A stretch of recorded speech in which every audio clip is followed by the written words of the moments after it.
5 generales y 4 coroneles habían preparado el golpe. El comandante general del ejército, general de división Juan Velasco Alvarado, lo dirigió por teléfono asistido por 10 coroneles de confianza. La mitad de ellos recién habían sido comprometidos hacía un par de días. Para la operación militar se movilizaron 2 coroneles, 9 comandantes, 17 oficiales y 150 rangers. Un coronel, que ya había tomado parte en un operativo similar en 1962, y 10 rangers detuvieron al presidente y lo trasladaron al cuartel general de la división blindada. Una llamada telefónica a la Argentina fue suficiente para que, 6 horas más tarde, lo embarcaran en un avión con rumbo a Buenos Aires, escoltado por 2 oficiales y 2 inspectores superiores de la policía. En 20 minutos, el segundo coronel ocupó los edificios del Congreso, el Ministerio del Interior y la Radioemisora Nacional. Por propia iniciativa, oficiales de la Policía de Seguridad tomaron presos a los ministros civiles del último gabinete, que habían jurado en sus cargos hacía 2 días. En la víspera, los flamantes ministros habían estado festejando su nombramiento en el exclusivo Club Nacional. La población limeña reaccionó con pasividad, más bien con resignación. Al fin y al cabo, un golpe de Estado era el cambio de gobierno más corriente en Latinoamérica. Nadie sabía aún con certeza cuáles eran los nombres del nuevo presidente y de los miembros de la Junta Militar. Los generales del ejército y la aviación y los almirantes de la marina estuvieron reunidos hasta las últimas horas de la tarde, gestionando la composición de un nuevo gobierno y el estatuto que se otorgaría a los ministros.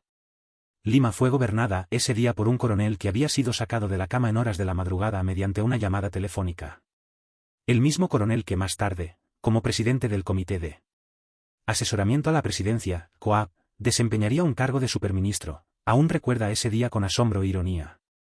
El 3 de octubre de 1968, a las 2:15 de la madrugada, sonó el teléfono en la casa del coronel José Graham Hurtado. La noche anterior, el coronel había estado trabajando hasta tarde porque, como director del curso de Estrategia Militar del Centro de Altos Estudios Militares, CAEM, uno iba a recibir, la mañana siguiente, a una delegación de la Marina para coordinar cursos comunes del programa de estudios. El coronel Graham, siempre tan puntual, esta vez faltaría a su cita. ¿Coronel Graham? Sí. ¿Quién habla? El general Montagne. Montagne era el inspector general del ejército, tercero en la jerarquía después del comandante general y el jefe de Estado Mayor. Diciembre es el mes de los ascensos, y las listas son preparadas en octubre. Me llama para comunicarme mi ascenso a general, se le ocurrió pensar a Graham, ahora completamente despierto. Sí, mi general, estoy a sus órdenes. Graham, ¿sabe usted que lo hemos sacado, pues, a este Belaúnde? ¿Cómo, mi general? Sí, lo hemos destituido al presidente Belaúnde. Ah, ya, mi general. Bueno, ¿qué dice usted de eso? Bueno. Está muy bien. ¿Está de acuerdo con nosotros? ¿Cómo no voy a estar de acuerdo? Bueno. Entonces, estoy con el general Velasco. Véngase usted al CIM. El general Juan Velasco Alvarado era el comandante general del ejército y presidente del Comando Conjunto de las Fuerzas Armadas. Había rechazado un nombramiento como ministro de guerra para poder mantener su posición de oficial en servicio activo. Al llegar, Graham observó que el edificio del CIMP estaba vigilado por rangers y que había algunos carros particulares estacionados en la entrada. En el interior, 3 o 4 generales sostenían una discusión. Los saludó y se dirigió hacia uno de los coroneles que iban y venían de la oficina del general. Reconoció a algunos compañeros de promoción y a otros amigos que habían participado años atrás en la reorganización del ejército peruano y la creación del servicio de inteligencia: Meza Cuadra, Fernández Maldonado, Rodríguez Figueroa, de la Flor, Meneses y otros. Los 2 abogados militares, Valdés Palacios y de Rivera Lucero, estaban redactando reglamentos y declaraciones. Buenas noches. Me llamó el general Velasco y aquí estoy. Le dijeron que esperara un momento, y unos minutos después se le acercó el comandante general. Hola, Colorao, ¿cómo estás? Gringo, vente por acá. Vamos a hablar un momentito. Lo hemos votado esta noche al maricón de Belaúnde.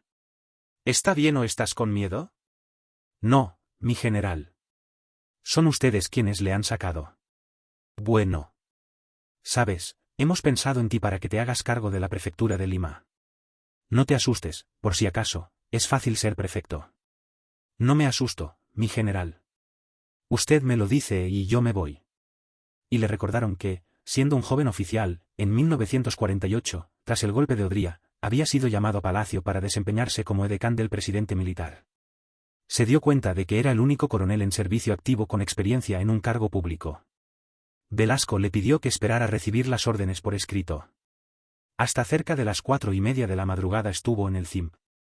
Observó que Velasco se mantenía imperturbable y que firmaba él mismo todas las órdenes, los demás oficiales actuaban bajo sus órdenes personales. Se hicieron las 3:30. Hasta ese momento, solo se hallaban en el edificio algunos generales y varios coroneles. Ninguno de ellos tenía un mando directo de tropas, eran miembros del servicio de inteligencia o desempeñaban un cargo en los institutos de instrucción militar. El único coronel que tenía el mando de una tropa era Hoyos, y él se encontraba en el centro de Lima con Gallegos, otro coronel comprometido. Entretanto, los 5 comandantes regionales del ejército, los generales con poder efectivo sobre esta fuerza, habían comunicado por Telex su adhesión a Velasco informando que todo estaba bajo control en provincias. Pero aún no se sabía cuál sería la reacción de la Marina y la aviación, que habían estado al margen de los operativos. De hecho, la mayoría de las tropas especiales disponibles habían sido mantenidas en reserva para ocupar el cuartel general de ambas instituciones en caso de que se negaran a colaborar. En este sentido, el golpe representaba un hecho consumado no solo para el presidente destituido, sino también para una gran parte de las Fuerzas Armadas. Los comandantes de la Marina y la Aeronáutica recién se comunicaron telefónicamente a las 3:30 de la mañana. Las conversaciones no fueron precisamente cordiales. El aviador estaba irritado, pero prometió reunirse a deliberar con sus generales. El almirante se declaró contrario al movimiento golpista. El único que mantuvo la calma entre todos los presentes fue Velasco. 2 generales, que más tarde ocuparían posiciones clave, no ocultaron su malestar. Uno de ellos era el general Morales Bermúdez, considerado como el oficial más brillante del ejército, que había integrado por un tiempo uno de los tantos gabinetes del depuesto presidente Belaúnde. Ambos aceptaron de buena gana el ofrecimiento de uno de los coroneles de la Flor de tomar prestado su carro y marcharse a casa, por él. Interés de la institución, naturalmente. Si el golpe resultaba un éxito, ellos habrían dado muestras de su lealtad, si fracasaba, no se los podría acusar de complicidad. A Morales Bermúdez no se lo vio más esa noche. Por la mañana, 2 coroneles llevaron al otro general, quien había sido severamente recriminado por Velasco. Cerca de las 4 se presentó otro, que venía con los ojos brillantes de emoción. Era el general Linares, director del Servicio Nacional de Inteligencia. Belaúnde había nombrado para este cargo de confianza a un antiguo compañero de carpeta, que ahora llegaba a lamentarse de que los golpistas llevarían al país a la ruina. Lo hicieron pasar al cuarto donde se encontraba Velasco. Salió 20 minutos más tarde, y se abalanzó sobre el primer coronel que se le puso al paso, Graham. ¿Se dicen revolucionarios? Ah, ¿tú también? Le dijo mirándolo con solemne tristeza, como si estuviera hablándole a Bruto que empuñaba aún en la mano el cuchillo asesino del César. Sí, mi general. Me ha llamado el general Velasco y aquí estoy. ¡Ay, caray! ¿Tú también eres revolucionario? No hay nada que hacer. ¿Y ahora, qué van a hacer? Bueno, se verá, pues. ¡Qué barbaridad! ¿Tú sabes cómo está la economía del país? Está fregada. ¿Y ahora, qué van a hacer? Se cierran los préstamos. Mire usted, mi general. A mí me ha llamado el general Velasco. No podría decirle qué planes tiene, pero todo está previsto. Me voy para hacerme cargo de la prefectura de Lima, no sé qué se piensa de la economía. Ambos callaron.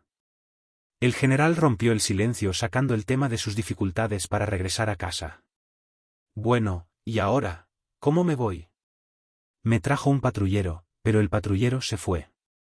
Caray, ¿qué hago ahora? Graham pidió permiso para acompañar al decepcionado y ahora exdirector del Servicio de Inteligencia. Como todavía no se sabía con certeza cuándo debería asumir la prefectura de Lima, recibió instrucciones de mantenerse a la espera de nuevas órdenes. En el camino, el general de confianza de Belaúnde siguió quejándose amargamente, los préstamos internacionales serían bloqueados, Estados Unidos haría un boicot. Una vez en casa, Graham se bañó, se afeitó y se mudó de ropa. Avisó a su familia que probablemente regresaría tarde y se dirigió al CAEM a preparar la tarea para su sucesor. A las 8 de la mañana lo llamó Velasco. Oye, acabo de firmar tu credencial. Ahora hazte cargo inmediatamente de la prefectura. Graham solicitó al director del CAEM la asistencia de 2 tenientes coroneles, los comandantes Carmona y Miranda, y los 3 ingresaron juntos media hora después al edificio de la prefectura en el centro de Lima. Hasta ese momento, la situación prácticamente no había variado desde la noche anterior. Velasco y su grupo de asesores se encontraban en el CIMP y los comandantes de la Marina y la Aviación estaban reunidos con sus oficiales superiores. Las tres armas negociaron por teléfono sobre los puestos ministeriales disponibles y el programa de gobierno de las nuevas autoridades. En ausencia de un gobierno nacional, el nuevo prefecto de Lima era el encargado del orden público y la seguridad.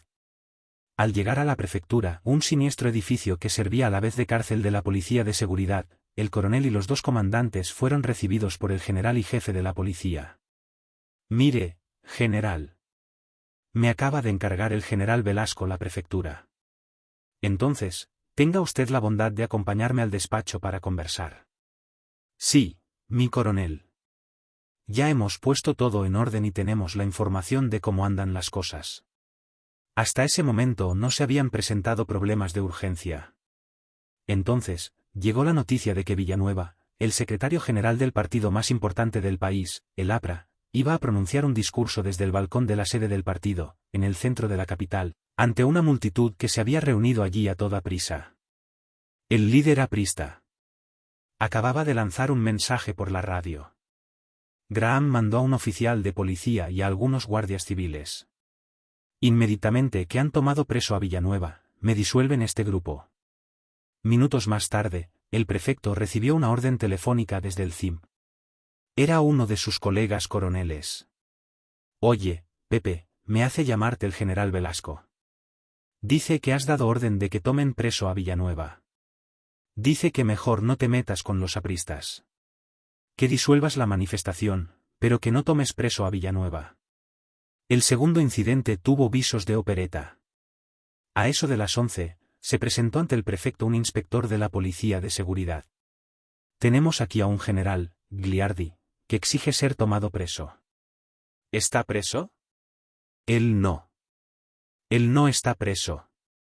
Están presos los otros, los ministros civiles. Pero él ha venido por solidaridad y no se quiere ir. Está sentado en una silla. ¿Y desde cuándo está aquí? Desde las 7 de la mañana. Quiere compartir la suerte de sus compañeros, dice. Solo entonces se dio cuenta el prefecto de que tenía el gabinete completo de Belaúnde, con excepción de los 3 ministros militares de guerra, marina y aviación, encerrado en la cárcel de la prefectura.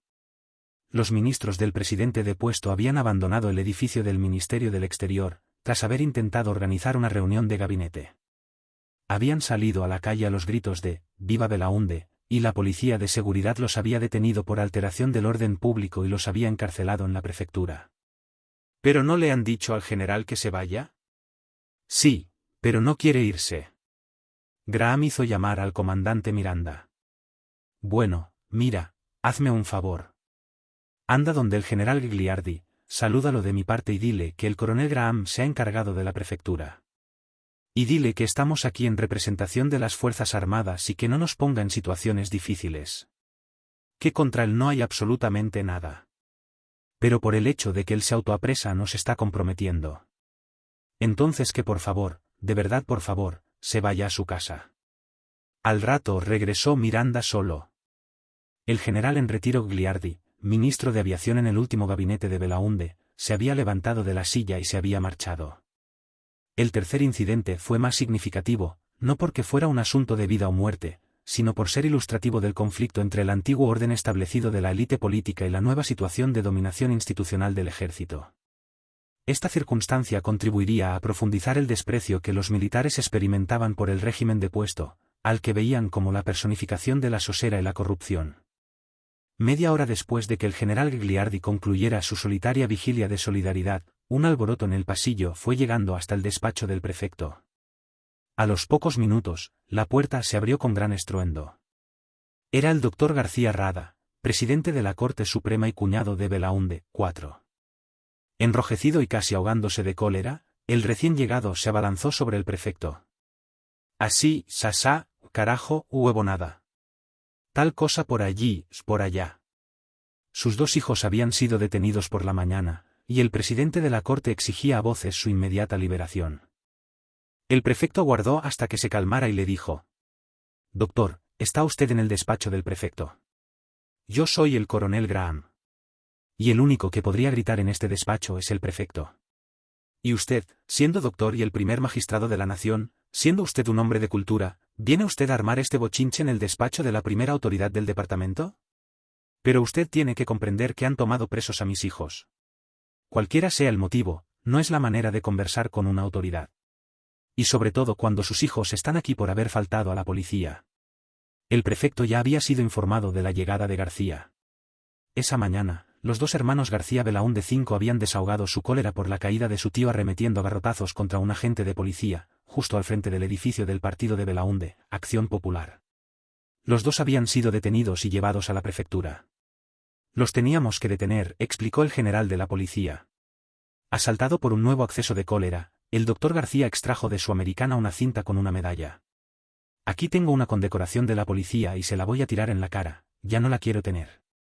Pero antes de que pudiera concretar su propósito, el blanco era el general de la policía, se interpuso Graham. Usted, doctor, un magistrado, un hombre que debería dar el ejemplo en el país, ¿usted quiere votar así una distinción que le ha otorgado una institución? Supongamos que por un error que ha cometido uno de sus miembros ha ocurrido la detención. No, doctor, usted está totalmente equivocado. Usted ha causado un incidente que para mí es de lo más fastidioso y seguro que para usted también. Yo trato de comprenderlo porque también soy padre de familia, tengo 5 hijos en este momento. Sé cómo le duele a un padre cuando le tocan a un hijo. Pero hay que entender que no se resuelve nada gritando. Se dirigió al general de la policía. General, hágame un favor. Tráigame a esos 2 jóvenes. Vamos a ver, doctor, ¿por qué han sido detenidos, general? Mire, mi coronel, por atacar a la policía. Lo han agarrado a palos. Usted sabe, doctor, que eso es un delito, ataque a la fuerza armada. La policía podría haberles contestado con un balazo. Usted sabe de eso más que yo porque usted es un magistrado. Bueno, general, hágame el favor de traer a esos 2 jóvenes. Cuando los 2 sobrinos de Belaúnde fueron conducidos ante el coronel, la familia García recibió una última reprimenda. Bueno, jóvenes. Aquí está su papá. Ha tenido un momento muy desagradable aquí en mi despacho, que se lo han hecho pasar ustedes. Porque ustedes, antes de enfrentarse a la policía, tenían que haber pensado en que eran hijos del presidente de la Corte Suprema del Perú, y que por consecuencia cualquier acto que ustedes deciden hacer cae sobre el prestigio, sobre las espaldas de vuestro padre. Ha tenido que venir, siendo el primer magistrado del país, al despacho del prefecto de Lima para abogar por ustedes. Los voy a soltar, pero acuérdense para siempre, antes de meterse en cualquier cosa, que ustedes son hijos del señor presidente de la Corte Suprema de este país. Doctor, llévese a sus hijos. Muchas gracias, general. Después de los sobrinos de Belaúnde, fueron liberados sus ministros. Ese día no se produjeron otros incidentes, excepto la lamentable muerte de un estudiante durante una manifestación en el centro de Lima, donde también fueron incendiados algunos coches. No hubo, por lo demás, otras manifestaciones importantes. Unas 300 personas fueron detenidas en todo el país y dejadas en libertad el mismo día. A últimas horas de la tarde, las 3 ramas llegaron a un acuerdo. La aviación se plegó al movimiento del ejército. El comandante general, teniente general Alberto López Causillas, se dirigió en helicóptero al CIM para firmar el estatuto del nuevo gobierno como miembro integrante de la Junta. La Marina, aunque vacilante, decidió adherirse al movimiento. El comandante general, vicealmirante Mario Castro de Mendoza, solicitó su pase a retiro. Los almirantes presentes propusieron al contraalmirante Raúl Ríos Pardo de Selle como su sucesor y miembro de la Junta. Esa misma tarde también se solicitó encarecidamente su renuncia al segundo hombre en la jerarquía del ejército, el general de división Alejandro Sánchez Salazar, partidario de Belaúnde y en arresto domiciliario desde la noche anterior. Seguidamente, Velasco renunció a su cargo de comandante general del ejército, dejando en su lugar a Montagne como el tercer integrante de la Junta Militar. El nuevo presidente y los 3 miembros de la Junta fueron trasladados al palacio en un helicóptero de la aviación, que aterrizó haciendo malabares entre los cables de electricidad. En un segundo helicóptero llegaron a Palacio los coroneles que habían tomado parte en el golpe, y allí fueron nombrados miembros del Comité de Asesoramiento a la Presidencia, el COAP, 6 que había sido creado la noche anterior como una especie de Estado Mayor político del presidente. Velasco juró como presidente alrededor de las 7 de la noche y luego, por orden de antigüedad, tomó el juramento de los nuevos ministros, todos generales o almirantes en servicio activo. Esa noche, todos los oficiales que estaban en el Palacio Presidencial vistieron uniforme de gala. Los colaboradores del presidente depuesto habían sido retirados con tal premura que no habían tenido tiempo de deshacerse de los cheques fraudulentos de la Junta de Asistencia Nacional, JAN, entidad pública de beneficencia que preside tradicionalmente la primera dama de la República. Velasco los destruyó en presencia de su coronel de mayor antigüedad, Meza Cuadra, quien infructuosamente intentó convencerlo de que guardara alguno para la historia, un documento aunque sea. Pero Velasco se negó rotundamente: así no se trata a una dama.